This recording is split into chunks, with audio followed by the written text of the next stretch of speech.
After more than 6 weeks in a sterile hospital room, Daniel Cressy gets to go home.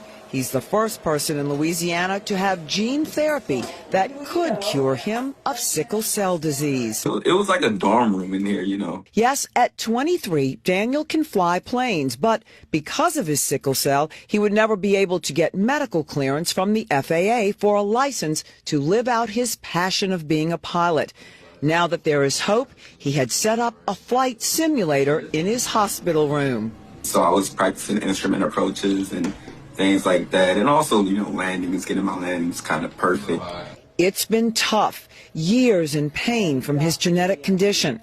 Last year, stem cells were drawn from his bone marrow and sent to Europe where his DNA was edited.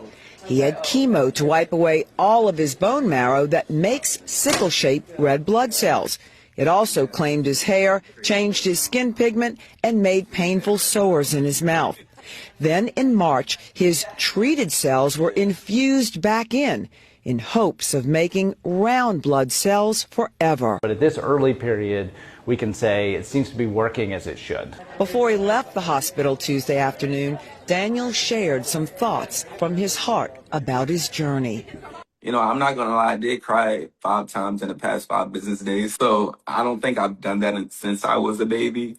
And so, you know, it makes a lot of sense now. Why did you cry 5 times? I think it was like a lot of built up emotions over the past years. And so as I was sitting here, I just kind of started to reflect on how far I've come, and, you know, it just kind of started to hit me. I wonder if some of those tears are because you see the light at the end of the tunnel. Could it be tears of joy that this day is finally here? Yes. It's all good. Yes. And I just couldn't hold it. I was looking back on my life and I was like, you know, I started flying in 2022. And when I took that first flight, I did not think that I would lead to me being cured. I'm just thankful that God chose me to be the person to do it. Now he goes back to aviation conferences, promoting his brand, Privileged Pilots, with friend Kyle, who had the same procedure. And he's writing a book called Blessing in the Skies. Meg Farris, WWL, Louisiana.